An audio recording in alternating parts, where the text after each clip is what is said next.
Hello and welcome to Talkin Baseball, the most impressive teams of the first week of the season, maybe the worst teams. We got a ton of extensions, and let's talk ball this first week. We're so bad.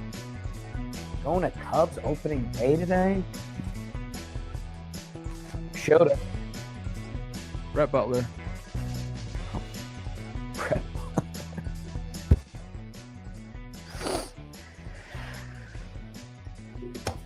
Hello and welcome to Talkin Baseball, presented to you by SeatGeek. Go see your team. Come out to beautiful Wrigley today and come say hi to Little Poppy. You can hear it in my voice. We'll talk about it a little bit if you have no idea. Flights got drove and out, and 5 employees in a van driving overnight to get to Chicago for our live show with Jolly. Jolly, the only person that never sat in the front seats while we were driving back, never drove or took the lifeguard chair. Anyways, go to SeatGeek, use code TALKIN2025, go to a game. Baseball is back. I cannot wait to see the good people of Chicago today. Wherever you are, wherever their seats are, use TALKIN2025. Save 10% off your next set of tickets at SeatGeek. TALKIN2025. Coach, I need my guy. How are you? You do need me. We FaceTime last night after the live show. Me, you, and Isla. She hates Jolly as well. It's just, yeah, I get it, man. But happy you guys are there safe. I'm excited for you to go to Wrigley. It obviously is a beautiful place. I do want the people to know I offered last night to send you some money, $200, to go buy Ian Happ his bottle of wine that I've owed him for 5 years. And you said no. Yes. So it's kind of on me, but also kind of on you now. You share the burden. So shame on you. You put a little bit of blood on my hands, Yeah. But it was also 10 p.m. in Chicago after I literally didn't sleep the night before. So I'm going to go and pick out a bottle of nice wine for Ian Happ. I can't pick out a bottle of nice wine. I don't know what time they stopped selling booze. And what am I going to do with it? I'm going to show up to the gate on opening day and be like, no, I know Ian. And be like, you got a press pass. You're going in the clubhouse. That's why we're recording at 5:30 a.m. Pacific time. Coach today. Trev. You know what, Coach? It's time. We got to start talking ball with the people. Nobody wants to hear the sob story. You know what I'm saying? Yeah. Then let's talk. Now we're open. Yesterday was the weekend when we were doing our live show and having a good time with the people. And again, like we've told everyone this year, we're going to try some new segments. We're going to try a different approach. This one, it's the first week is here. We have two teams that are clearly playing over their skis that I think they deserve love, or maybe they're not, because the Dodgers are undefeated and the Padres. And then we'll circle up the Atlanta Braves, who I think you and I, during TPPs and getting ready for the season, we were like, yo, wait, the Braves are back? They have had the worst start to the season that could possibly happen, literally wins and losses wise, Jurickson Profar wise. Let's get there in a second. Coach Trev, you're my West Coast guy. You were selling us on California for no reason right before we started recording. Me and Rob were just kind of like, what is this? Dodgers are undefeated. Shohei with the walk-off, and they're the best on a lot of fronts. And meanwhile, this Padres team that they didn't get a lot of their offseason work done till late. We're getting sucked into my snakes. The Giants should probably be mentioned in this segment, but they ain't undefeated like the two bad boys out west. So with that, if you want Dodgers or Padres, Coach. Yeah, I mean, obviously this is about as good as it can happen for both of those teams. I think Padres fans are obviously very excited because, during the offseason, there was a lot of talk about what's going on with this team. Oh, my gosh, we owe a bunch of money. Ownership is in shambles. Who's going to be the control person? We were kind of focusing on almost all the wrong things. There was some trade rumors out there. But the entire time, and we said this on the show, like the roster is still there. They still have superstars on this team. They still have a bunch of guys that can play ball. The Dodgers, for all the shit they talked about the Yankees in the postseason, do you remember what they said about the Padres? They felt like that was their World Series. Like that was the team that they had to beat. So like we just got completely swept up in a bunch of BS stories when in reality, if you look at this team, I mean, they're locked up. Like they have a squad there that's actually going to be there for quite some time. Some of the pitching maybe isn't going to be there, but they've come off and just they've been great. There's no doubt about it. You know, we can talk about a little bit later. We'll talk about the Jackson Merrill extension and what he's been able to bring to the club. But Tatis is one dotting it. Jackson's one dotting it. Gavin Sheets, who you might talk about later, is one dotting it. Jake Cronenworth with an OPS in the 900s. I mean, they have a squad, and the bullpen's absolutely filthy. Like they have a ton of guys they can bring in high leverage situations. So you talk what you want about the starting pitching, and some of these guys aren't, maybe guys that you talk about like the way you would with the Phillies staff, but the job has been getting done. The Dodgers, on the other hand, they feel absolutely inevitable. In the game against the Braves where Shohei walked him off, I believe they were down 5-0 at one point, but it just didn't. You just knew something was going to happen, and the Braves tried everything that they could do to win that game, but Max Muncy comes up big. Shohei hits the big homer, and for them, they really haven't even played like great baseball yet. I don't think the Dodgers. They've had some good starting pitching. Most of the guys, Roki struggled a little bit, but their pitching has been good. Offensively, they've been all right. Like Mookie's been a stud, and then Shohei's done his thing. But I think there's still room to grow for the Dodgers, which is kind of crazy. Because we talked about them in our TPPs and whatever their over-under was, 103.5. What did we take? Did we take the over or the under on that? Rob saying over, which I would have gotten wrong just because I remember 103. I think we both so did. I think we both looked at the roster and were like, over. Yes. Like, okay. They are – this is without Freddie. He's on the IL. Like, there's just – they have reinforcements coming back. We saw Dustin May come back and looked absolutely nasty. People, it's just the amount of weapons the Dodgers have. It's unheard of. So we have these two teams who we just talked about who are absolutely, bussing out of the gate. And who have the Braves played on the road? Right. It's these two teams who've gotten off to great starts. So, like, this is almost like what came first, the chicken or the egg? Like, are these teams undefeated because they're really good, or are they undefeated because they played the Braves? Are the Braves winless because they're bad, or are they winless because they play these two teams that are really hot? I think the answer is like somewhere kind of in the middle there.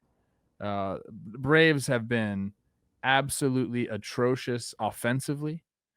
They are 1 for 34 with runners in scoring position to start the year? Is that what the number? It's not what you want. 1 for 35 entering Wednesday night. They were 1 for 35. That's insane. That's how you go 0-7. And now there's never been a postseason team that started 0-7, Jake. And this team, can you imagine, like, this Braves team, this collection of players, like, forget about Jerks and Profar and all of that. Like, even without him, we're hoping Acuna comes back and is who he is. Strider needs to come back, all these things. Can you imagine them not in the playoffs? I really can't. Like, I thought they were a lock to make the playoffs, Jake. Last year got closer than we realized with the Braves Mets final day of the season. That was with two major injuries. Right, but I guess our baseball brains let us, like, Austin Riley and Matt Olson weren't themselves last year. Like, they had very nice seasons for a lot of Major League Baseball players for where Matt Olson and Austin Riley set the bar. Ozzie Albies got hurt last year. And I guess the thing for the Braves that's getting me is we've given them credit as one of the pitching teams. And, a lot of people are in on Schwellenbach, and it seems right. Like, he looks gross. Grant Holmes' hair, I kind of can't deal with it. That's 7-0 hair. That's not 0-7 hair, which, again, shouldn't be a reflection on him.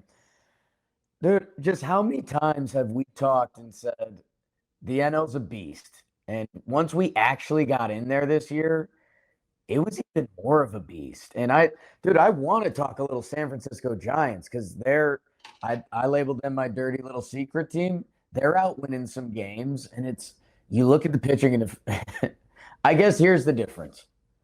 The Dodgers, you said Mookie Betts is going. Will Smith is banging the ball around the yard. Like, let's get a daisy pedal Will Smith. Keep it up for a few more weeks.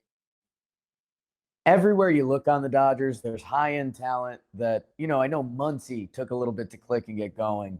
He's got a couple big swings in. The scary thing for me is how many games have the Dodgers won that they were down 1-0, 2-0? Like, normally, even if you're a great team, that phases you a little bit, right? Like, oh, here comes their bullpen, and they are unfazed. And like, it was what you were saying. Have they played great baseball yet? I don't know. It maybe, but it's overshadowed by the fact here comes Shohei in the ninth, and don't put that changeup reachable. And it was, and it's a walk-off and inevitable. Great call by our guy Steven Nelson. That I guess the Dodgers, for me, once we had that realization, you see a lot of great teams. They don't always have bullpen, rotation, and lineup. They could be the best at all of that. We're probably going to say that a lot this year. For me, the Padres, dude, did iron sharpen iron? Did we get bored with the offseason too quickly? The Yankees, who got crushed for World Series Game 5, bro. Can't field, can't catch the ball. What's going on? The Padres had them 2-1. They were about to do it. Their division rivals shut them down for 2 days. And I think the Pivetta signing at the end, some of these depth signings for the Padres that we didn't know how it was going to go. I mean, Gavin Sheets, when we saw him on a team profile and projection, you're like, okay, we could do the, hey, get some White Sox off of you. And, this guy was a good prospect. You could do that with every pro baseball player.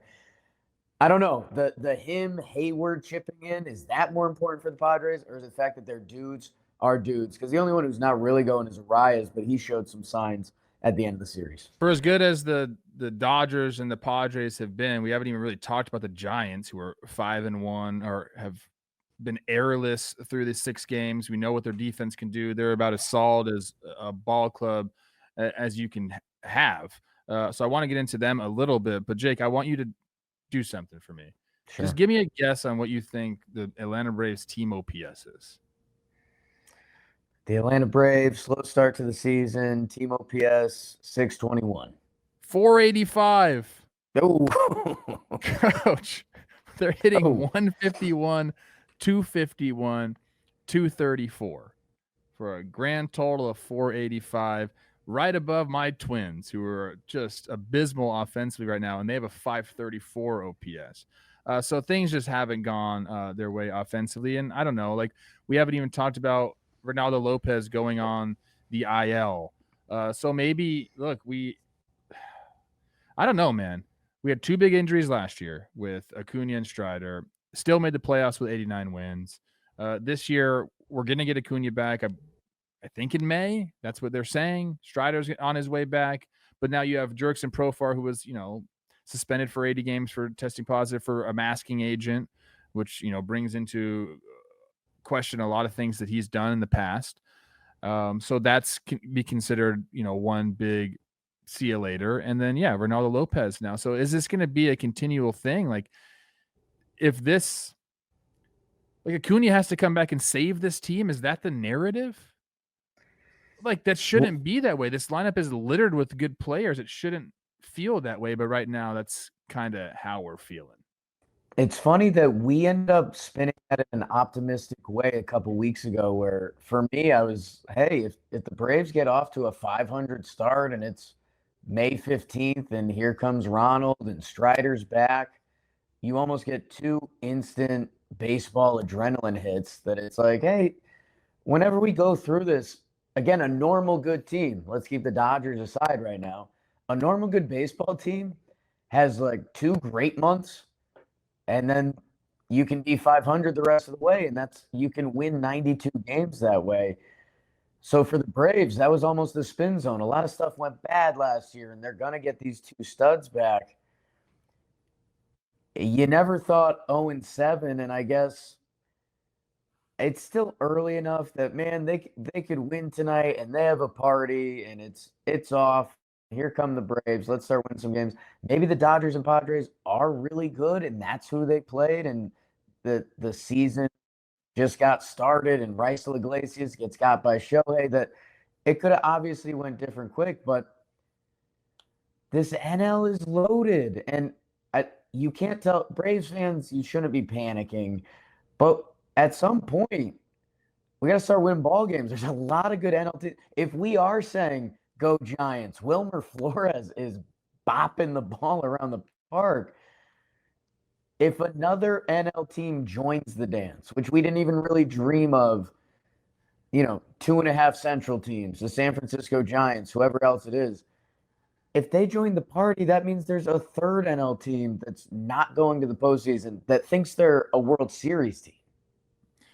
Yeah, I mean, I want to get into the Giants a little bit, and it's a great point by you. Like we talked about it all offseason. There's only 6 spots to go in the NL, and that's seems like a lot. And then you look at the NL, and it's like, okay, well, there's 3 division winners, so then there's just 3 spots left, and there's a lot of teams vying for that. There's 4 teams over 500 in the NL West right now, and like I understand it's a week into the season, but these are 4 teams at least 3 teams we fully expect to be there, especially with the Padres the way they started. But I think that the Giants were one we kind of were on the fence about, and I really do believe they've been kind of hard to like project over the last couple of years, and I want to give them credit. And then they kind of, I feel like they've been middling.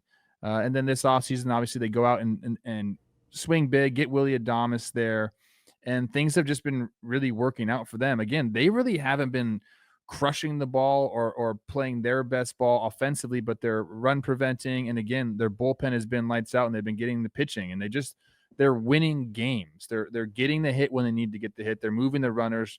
Like I said, they're run preventing. So now you can dream like Elliot Ramos. That was a guy that we looked at last year, and obviously it was a stud. And I think you and I are both on the same page when we're like, okay, go do it again. Like, let's see what you can do. Can't just like anoint these guys after 1 year. We've seen it too many times. But if he's a dude, that changes the entire, way we look at the Giants. And right now he's one dotting it. Jung Hoo Lee's got an 825 OPS playing center field. That's the kind of production that you just don't see too much in center field these days. So, if, those guys are studs, then we're talking about a Giants team that has to be in the discussion for a playoff spot.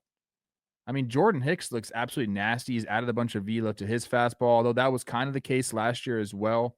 Eno Saris has a great article out right now about some of the guys that have ticked up in their stuff, and he is one of them, although it tailed off a little bit last year. But they just seem to – I think they have going back to 2021, we used to talk about the Giants coaching staff. Do you remember that? When they won 107 games? God. I do think they have I think they are very good at finding not weaknesses, but a place where improvements can happen.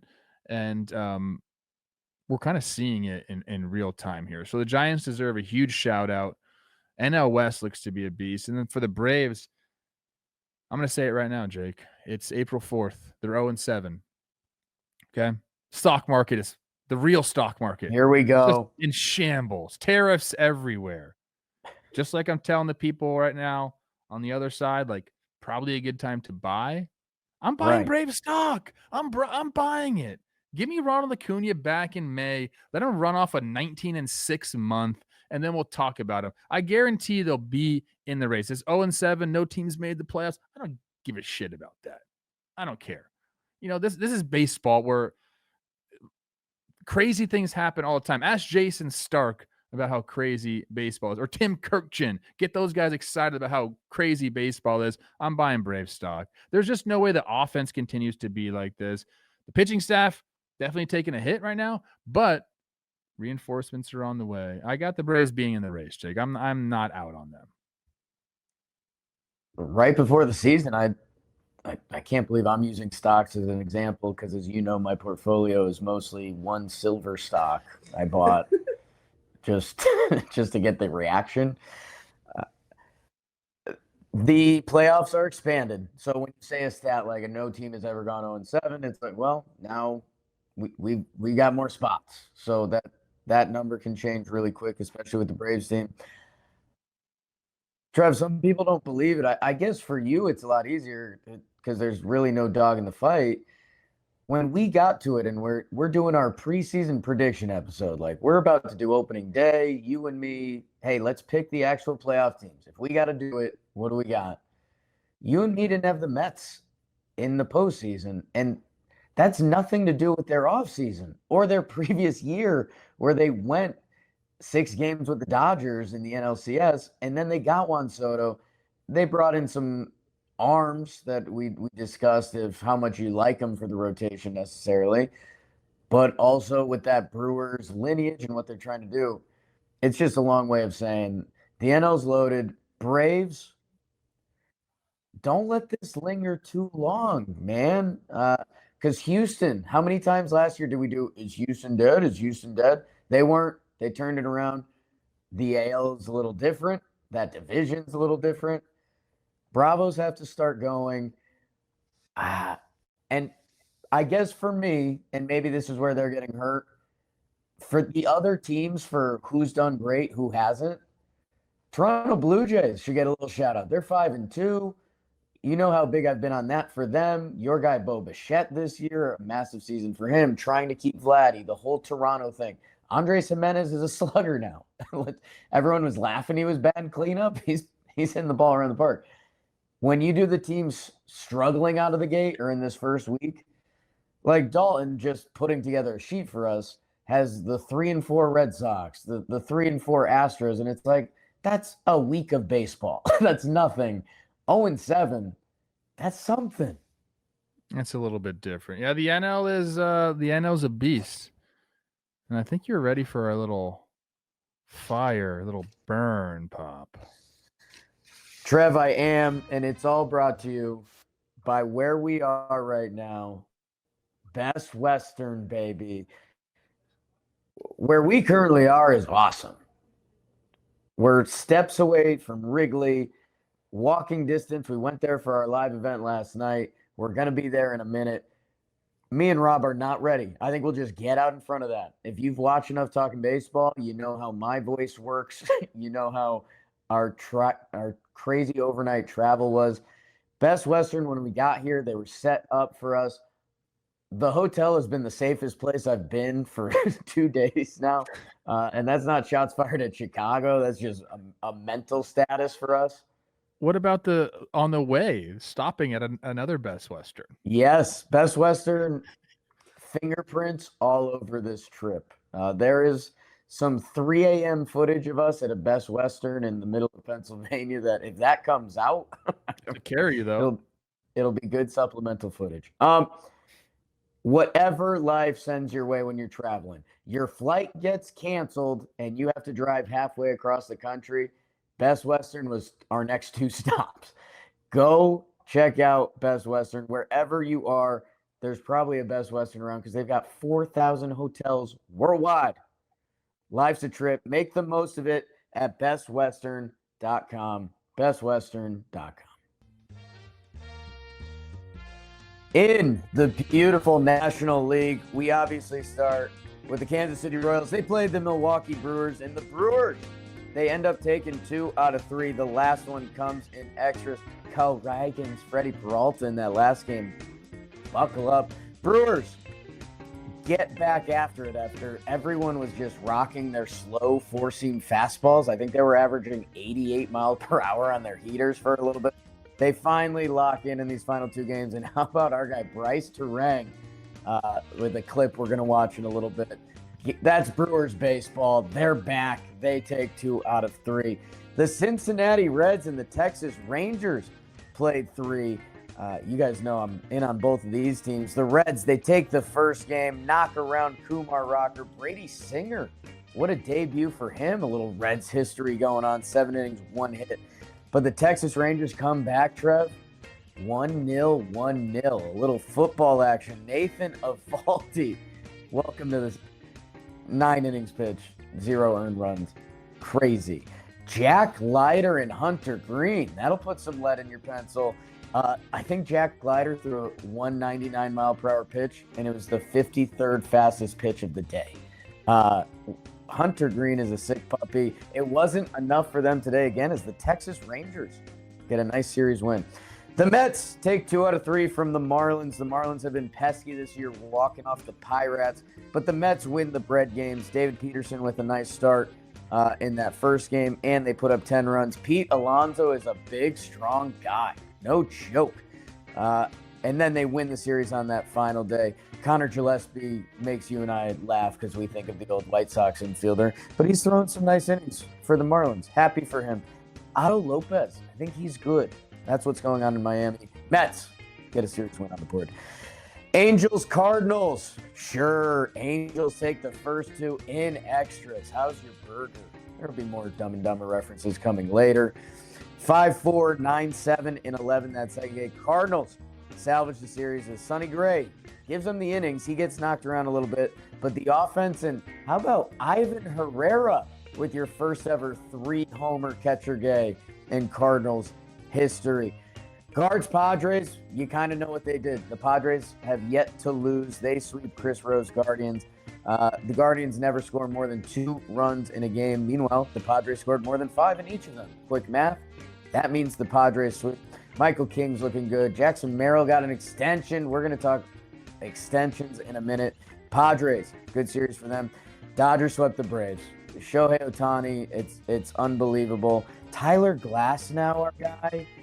Trev, that's one of those Dodgers. It's kind of stopped talking about him, and like, if he's healthy, he'll win the Cy Young. That's still true, and he's still on that team, and he looked incredible.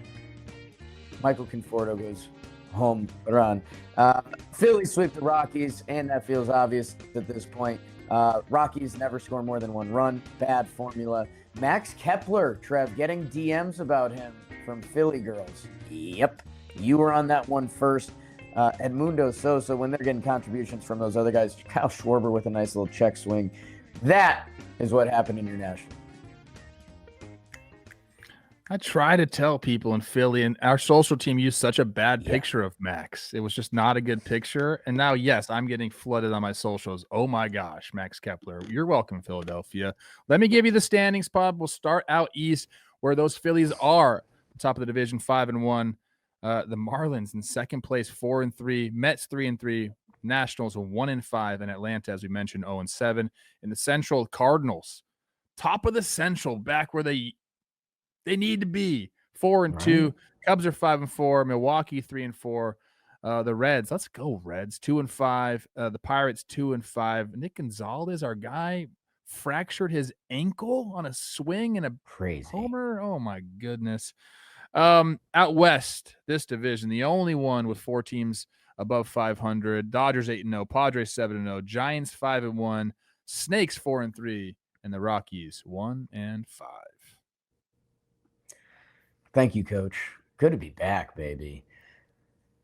There's been a flurry of extensions since the season started, which I feel like it used to be a rush. Right before the season, you'd get that pop and agents and guys getting it done, and a hype kind of coming out of spring training. You just signed one of your guys for the next 6-7 years. Trev, they've just kept coming, and it's every level. Ketel Marte, that we talk about as the best second baseman in the game right now, he already had kind of a player-friendly extension. Snakes lock that up. Jackson Merrill, as I mentioned, he is going to be in San Diego for a long time, and 9 years, 135 are some of the numbers there. Christian Campbell, we talked about it, and sometimes our radar's right, sometimes our radar's wrong. If it got to the point that they're willing to say we're talking extension with Christian Campbell, you better get that done if that's now out in the open. So, Trev, I was fascinated to get your thoughts on the way you phrased it. Was like each of these extensions represent something a little differently. Tell me about it.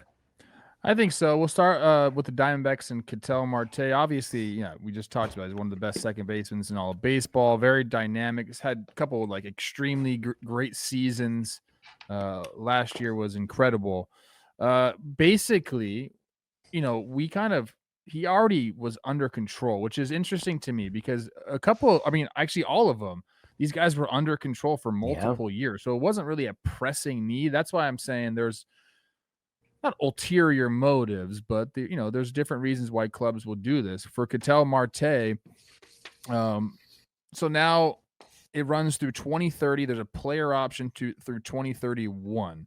There's $46 million in deferred money. There's incentives. There's all these things. What I think is happening now is the Snakes have pushed their budget quite a bit, going out and getting Corbin Burns, a couple other guys through arbitration are earning some big bucks here.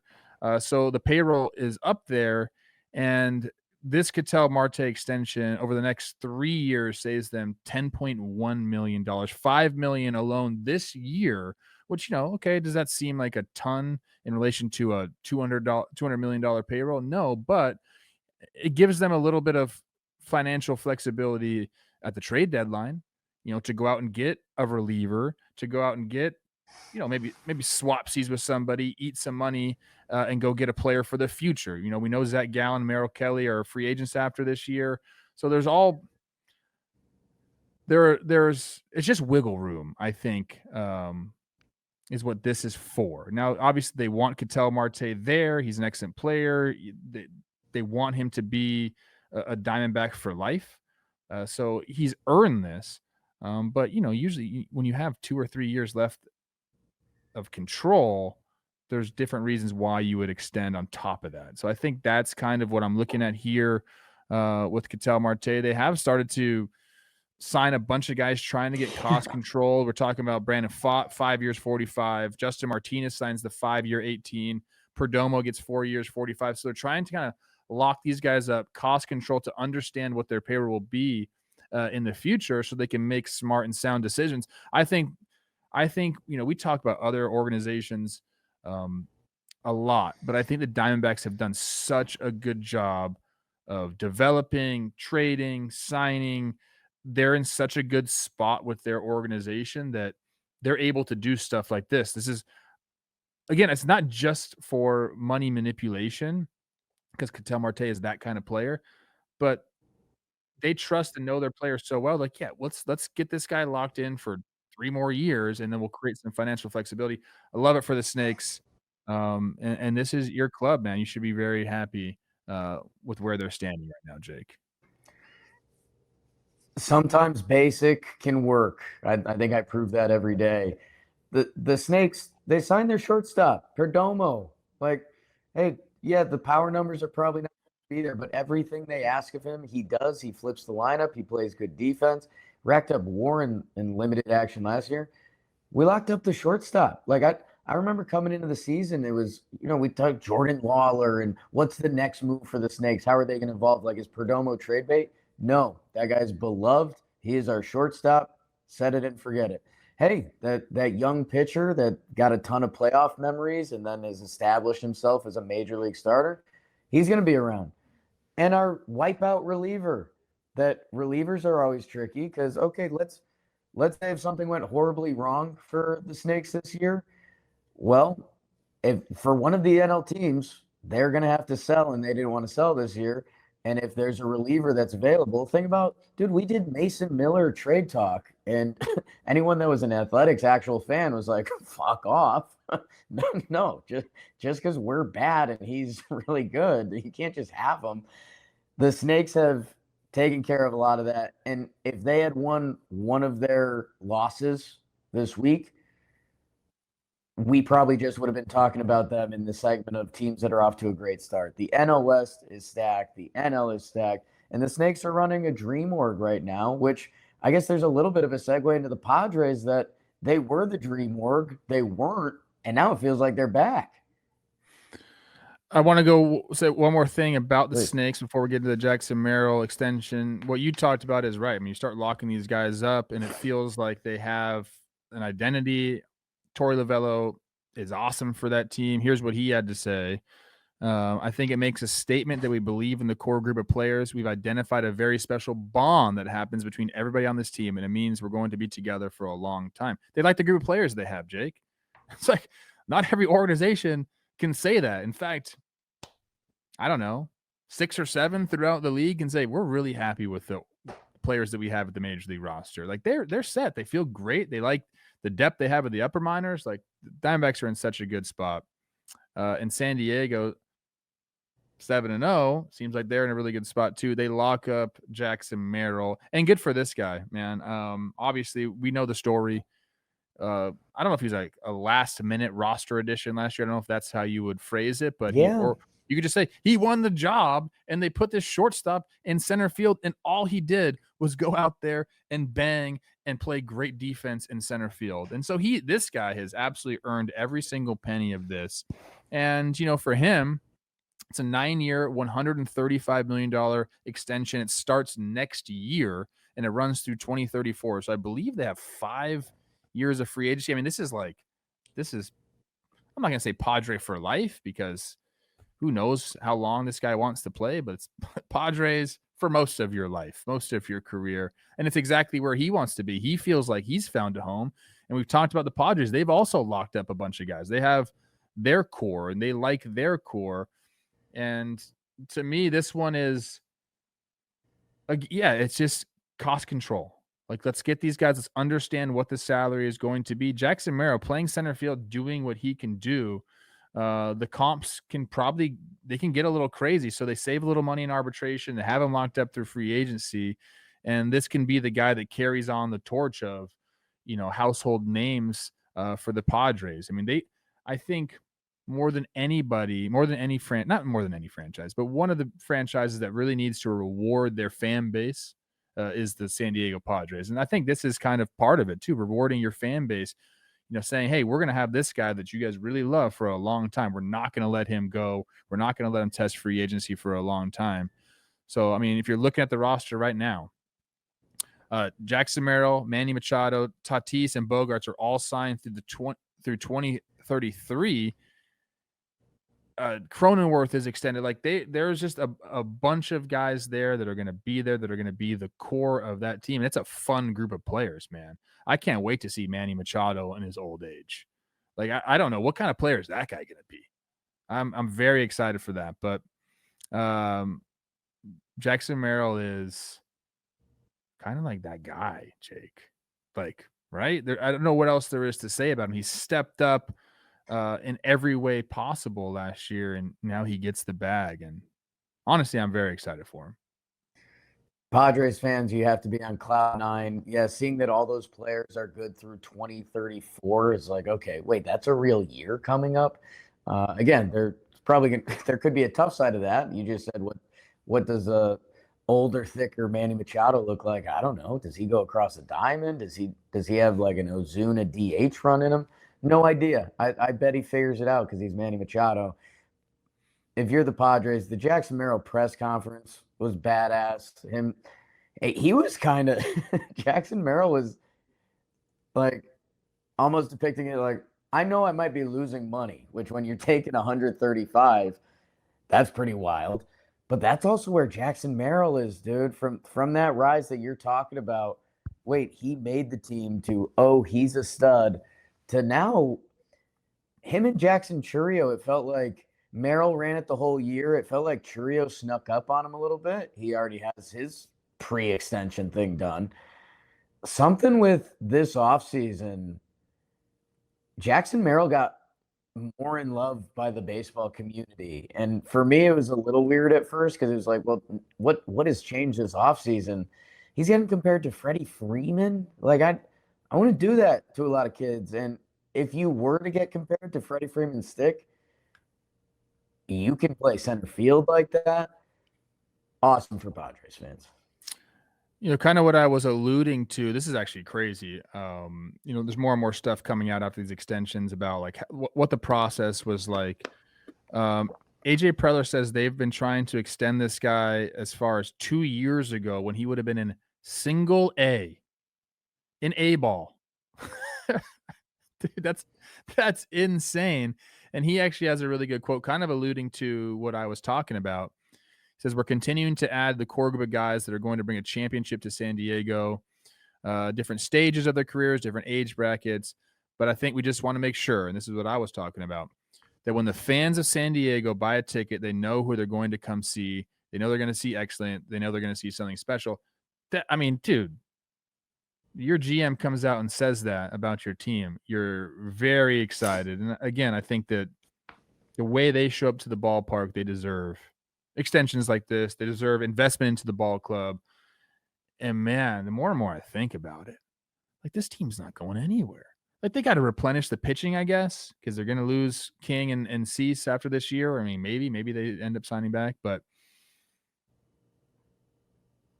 Ryan Cohen made actually a really good point about this. And I don't say that very often. That guy, Right. You know,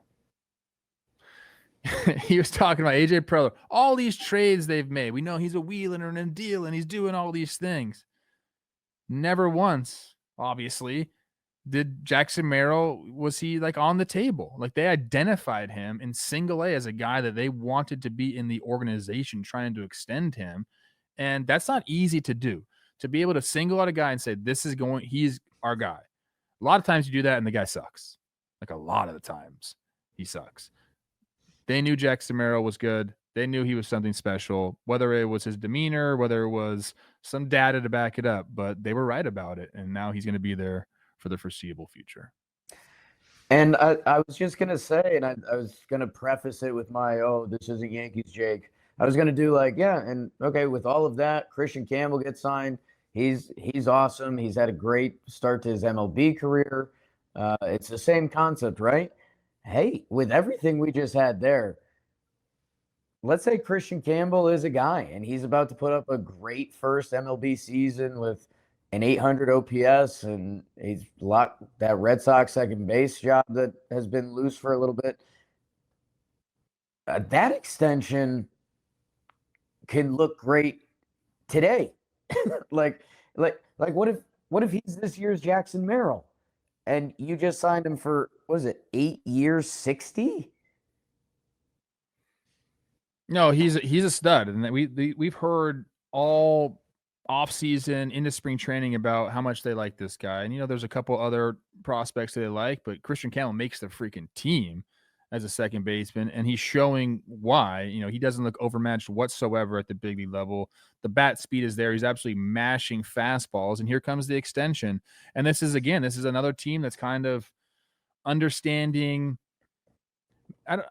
It's not the new age of baseball. That doesn't make sense at all. Strike that from the record. But they're understanding how to run a team. Like there are times where you got to go make a big splash in free agency, Alex Bregman, but that doesn't come unless you have developed players and a core of guys that are controllable, contributing at the big level. Now, last year it was Wilyer Abreu and Jaron Duran.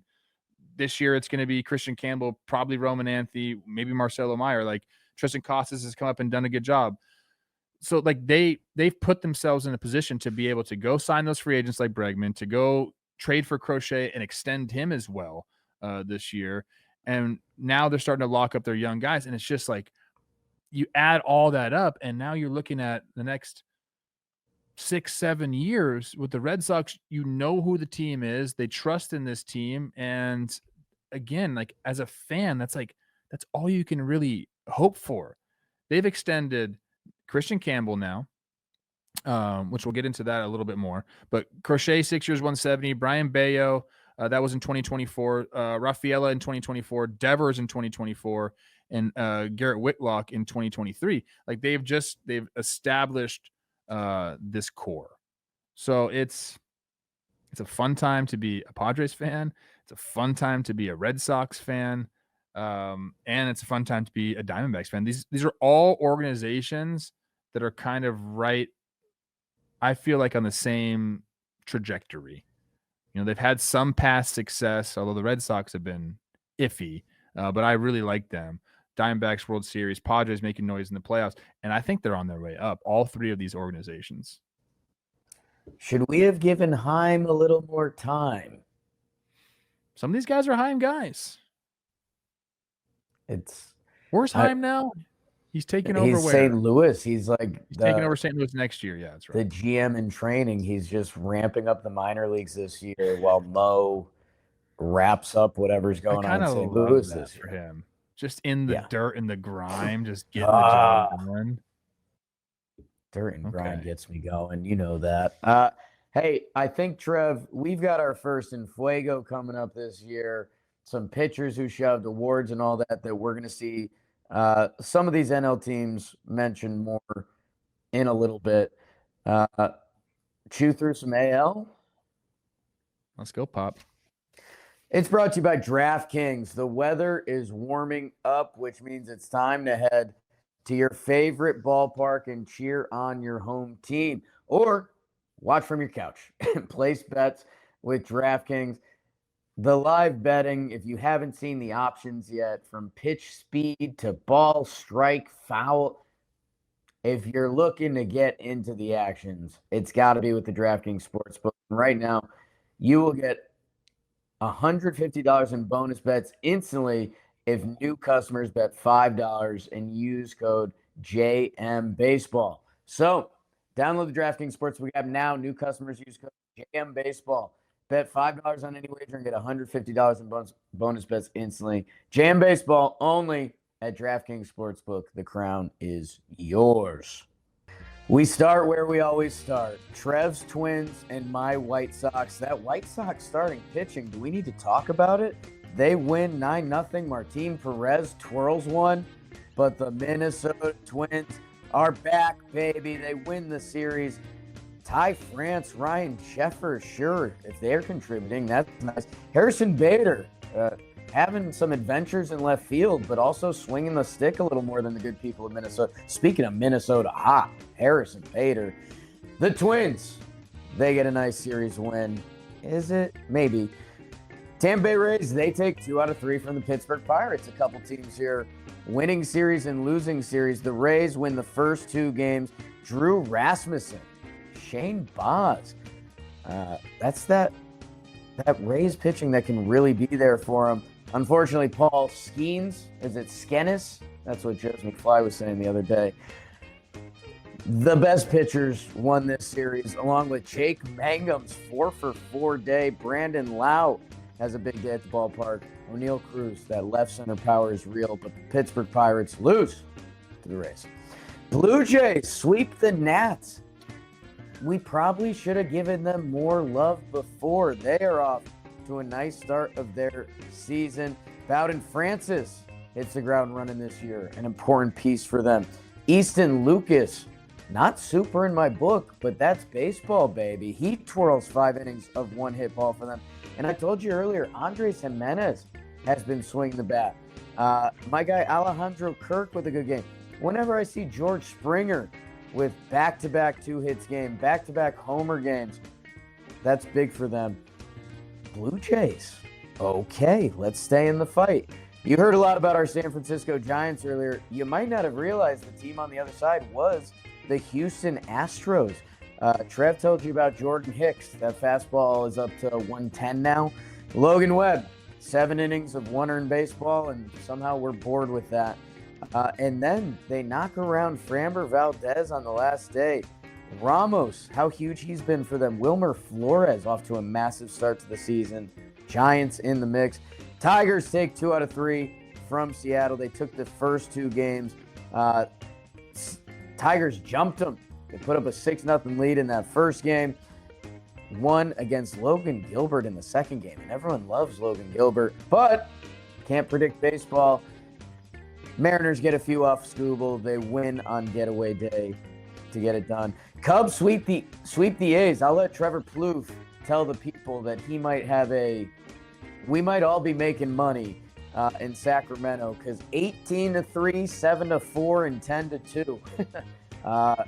The ball is flying there, and the Cubs are flying, baby. The city is feeling it. They are back above 500.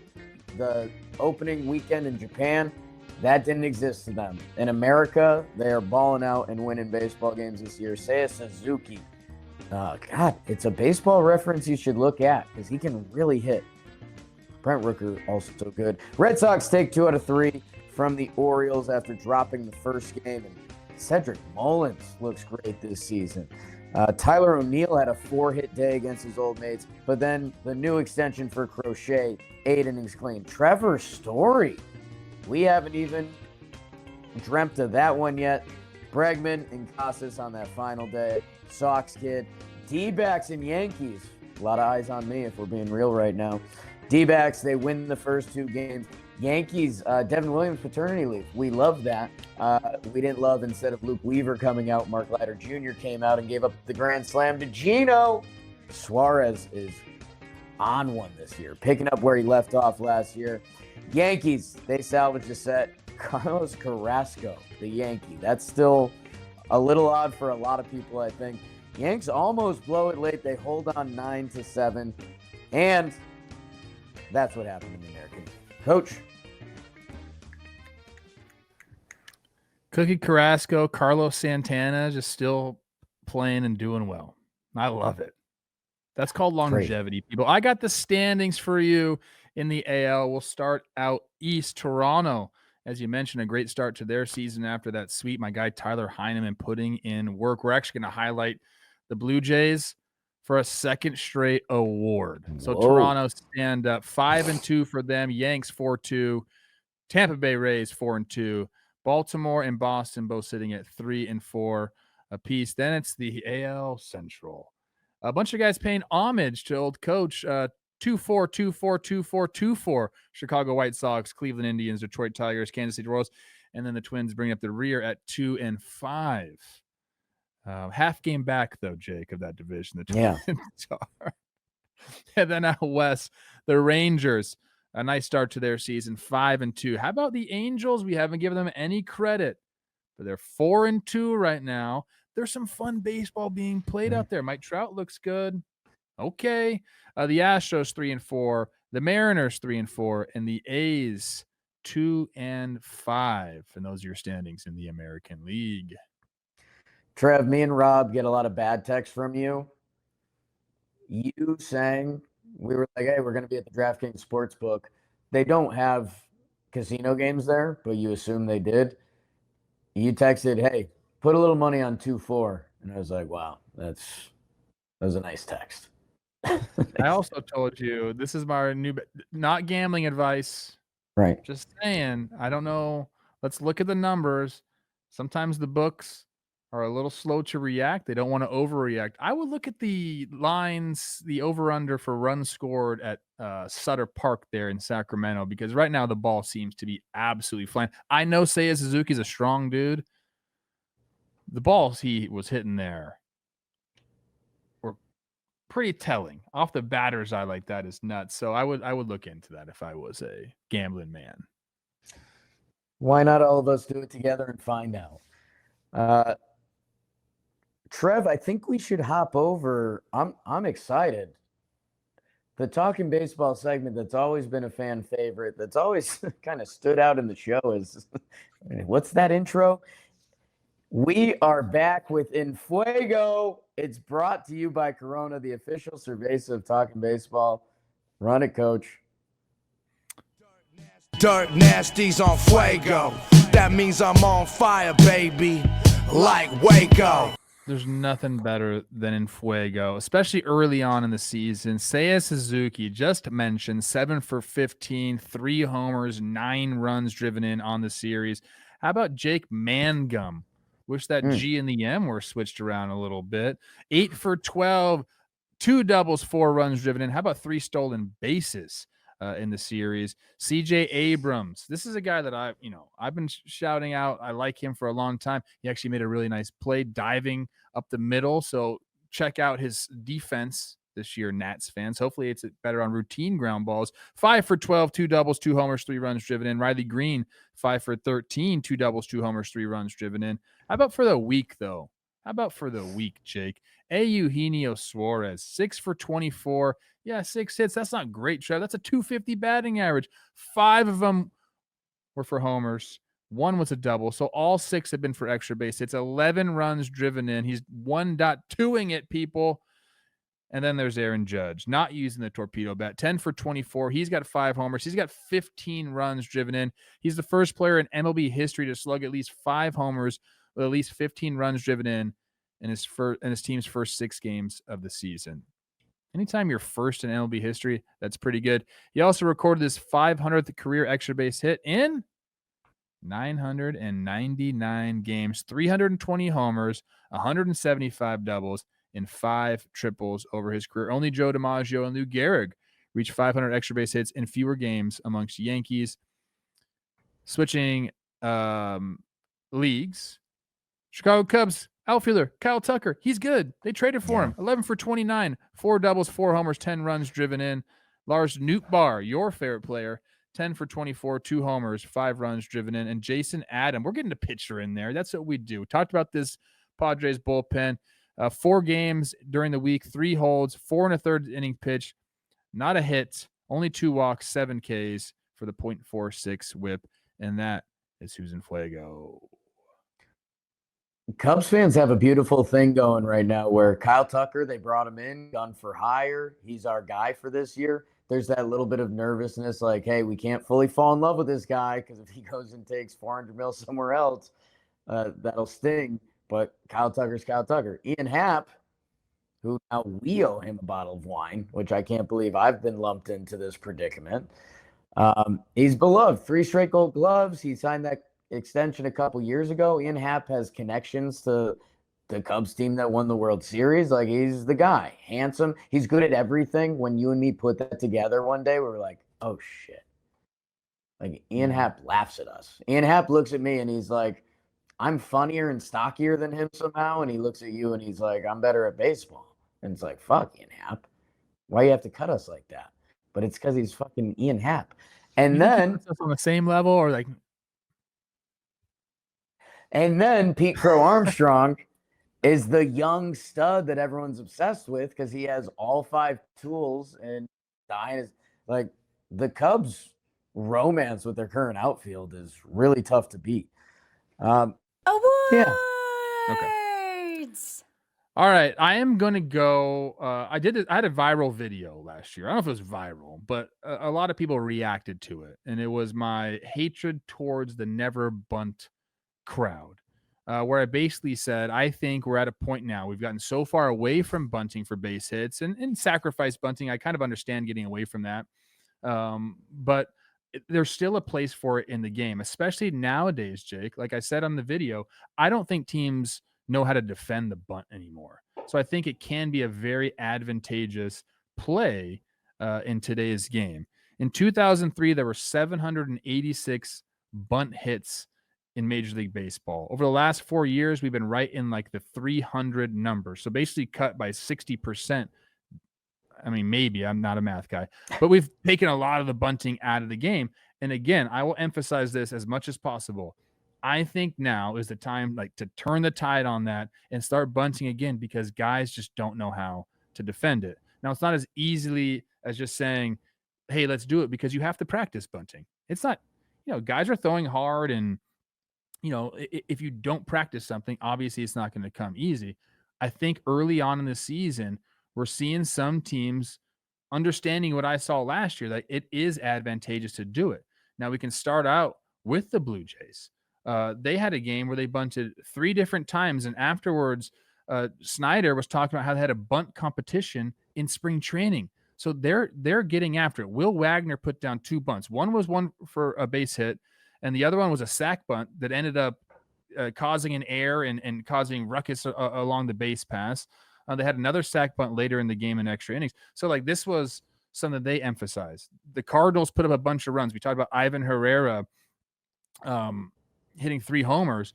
Before that, it was Victor Scott II and Mason Wynn laying down consecutive drag bunts for base hits to load the bases. So like they're putting traffic on the base pass, causing pressure on the pitcher and reaping the benefits of it. So again, I think we're seeing maybe an understanding of this and really to showcase why I want people to bunt more. Let's go to the end of the Brewers-Royals game. I kind of have to set this situation up. Bryce Terang is up. He's already 0 for 5. Let's stop the video, Robbie. He's already 0 for, I think it was 0 for 5. It could have been 0 for 4. He's 0 for in the game. First and third, he comes up, and there's 1 out, and all they have to do is score the runner from third base. Now, before this, Quatraro comes out for the Royals and seemingly has a meeting about strategy, like what they're going to do. And when that's happening, Pat Murphy calls over Terang and says something to him. So you kind of like understand, like, hey, like first and third, 1 out, a guy that can run like the bunt is obviously in play here. If you get it down first and third, it's very hard to defend. But here, I think the Royals absolutely zooed this, and I want to kind of go over it. So run the video, show the play, Rob. Here it is, and it's a perfect bunt. Like, I don't know if they were going to do anything to defend this anyway, but I want to go to where we get to the slow-mo, and I want you to stop it when we show the defensive alignment. Keep going. It's a really nice bunt. It's a really nice bunt. So right here, you need to stop it. Okay. So first and third, we have Jonathan India at third base. We have Sal Perez at first base. I believe it's Kevin Biggio at second base. As by the way, Michael Massey's slow. I didn't know that. He got pinch ran for. Didn't have that in my book. Kevin Biggio is at second base. So you have a lefty on the mound, first and third. Basically, what you're telling yourself is you can't let Bryce Terang be the last batter of the game. Like, you just have to get to the next hitter. That's all it is. So whether that means he's safe at first and you have bases loaded and you're facing Trio, whatever, like at least you're moving on in the game. So here's the first thing. This is the first pitch. They didn't even attempt to pick off to first base to see if he was going to bunt. Or if that doesn't work, you might even throw a pitch out first pitch to see if he's going to bunt, because you know this is in play. And if you know he's going to bunt, then you can make your adjustments. Jonathan India needs to be 5 steps in from where he started. Now, it looks like to me they made the decision on this that Sal was not going to crash here, which in my opinion is the wrong play. Like, he has to be like Anthony Rizzo level close to home plate to field this ball. But they're having Kevin Biggio, it looks like, run from second base to the first base line. And that's going to be where he fields the ball, and the pitcher should have dead on. But here's the thing. They don't plan for this at all. They're in just regular straight up infield in right here. You have to be in tight, and they're not doing it. So run the video now. You're going to see, obviously, it's a great bunt, but watch Biggio come in. Like, he's going to the line. You're never going to get the guy at home there. Everybody has to crash. If he hits one by you, hits one by you. But any bunt right here, they were going to score. So this is exactly what I'm talking about. They had a meeting talking about strategy, and they still couldn't defend this bunt. Was it a great bunt? Yes. But even if it wasn't, even if it was a mediocre bunt, that run was going to score. They just haven't practiced this at all. You're telling me you're going to have Kevin Biggio run in from second base to try to defend the first baseline on a bunt? Like, that's crazy to me. Like, both those corner infielders have to be 5 steps in front of the base. The pitcher has to charge in as soon as he lets go of the ball, or else the game's going to be over. And the game was over. So, like, bunting needs to be back. Until defenses can figure it out again, we got to do it. We're seeing it early on in the season. So I don't know what my award is called. The bunts are back award, I guess. But that's a prime example of what I've been talking about, where teams just don't understand fundamentally how to defend the bunt. Trev, I laughed the first time I saw that video because it looks like the Royals controller turns off for a second. It's like, hey, fellas, if you're in, that means you got to be prepared to come in. Like, that's if you're going to do. Sal didn't even really break in. Like, how do you say Kevin Biggio go guard the first baseline? That's what it looks like to me, right? He's charging in, running right there.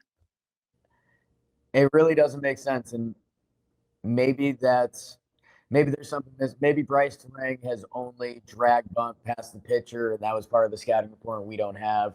I don't think so.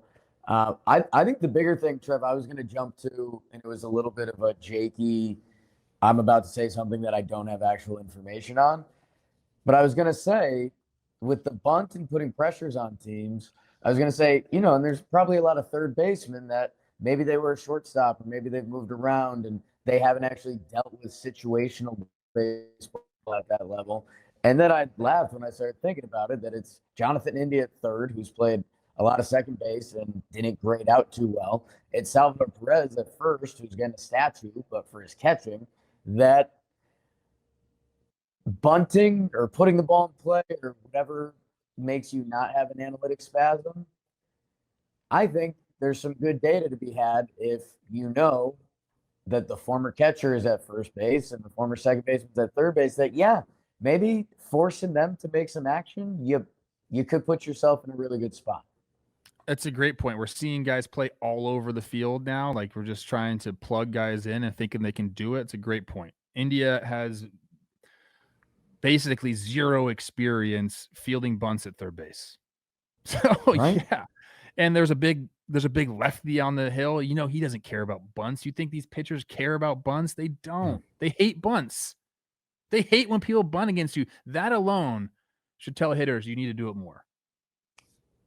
I'm gonna ask any analytics person. Maybe it's like leverage index or something like that, but also maybe there's something to like a bunt in a high pressure situation leads to more problems or benefits. Like there's got to be That's something old. there. I would say that's old data, whatever they had, where teams could defend the bunt.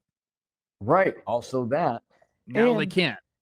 dude, I'll tell you just a little ricochet from the three true outcomes era of baseball. There's one or two guys on each team that you should look at and be like, they don't have to bunt. Pete Alonso doesn't need to know how to bunt. Salvador Perez doesn't need to know how to bunt. Almost everyone else, it should be a tool in your tool bag. And we just flew into bunt's bad. I don't need to bunt. Me good. And I don't know. Maybe we're just A-Rod now. But a good bunt has a place in baseball. And it feels dumb that we have to feel embarrassed saying that. Trev, I'll bring us home. I'll be in high and tight. I referenced it earlier. Referencing Dumb and Dumber becomes a little more boomer each day as that movie is getting closer to 30 years than anything else. But iconic movie. I said I was going to come back to it. And I'll give that John Denver's Really Full of It award. Just an iconic scene. The boys are driving in. Maybe this is full circle for me. Just went on a huge van trip to survive. We're waking up in different parts of the country. And Dumb and Dumber, they're like, wait, I thought the Rocky Mountains would be a little rockier. I thought that Rockies rotation would be a little rockier. The best rotation in baseball. It's your Colorado Rockies. Kyle Freeland shoved. Senzatella bent. Didn't break. 9 hits, 0 earned runs. Feltner, solid. Herman Marquez, remember when he was kind of the like, hey, if this guy didn't pitch at Coors, he'd just be a good starting pitcher. 1.35 ERA out of the Rockies rotation the first time through. They're not walking anyone, Trev, which you mentioned how much you like that. More than likely, this turns into a fun first week of baseball snap. I don't know how many times we're going to be able to talk about the Rockies rotation without it being the trade deadline and like, actually, he'd be a good fit here. Rockies starting pitching. Very rare opportunity to talk about that. And that John Denver was full of it. I thought the Rockies were supposed to be rockier. These guys are just shoving. I love it. Bend don't break. I don't know if that's really I guess that is what's happening. Senzatella's give up 19 hits. He's got a whip in the 2s, but he's got a 0 ERA. So maybe that's why we're getting rid of the ERA stat. But that's all that matters. All that matters. Don't look at the bullpen stats. Just only look at the starting pitcher stats right now. No need. Coach, everyone listening, thank you guys so much. You can tell I'm battling. Rob Scirocco has been asked to produce 2 shows the past 2 days, and 2 of the 3 bags we brought to produce those shows did not make it. So we really had to piecemeal this together. Shout out to Rob. Thank you guys for appreciating and loving the show. Make sure you share, comment, and all that. And if you've got a following up opening day, or if I see you in Chicago today, love you. Let's do it. We'll see you Monday. Winds are coming hot. We're going to get hot.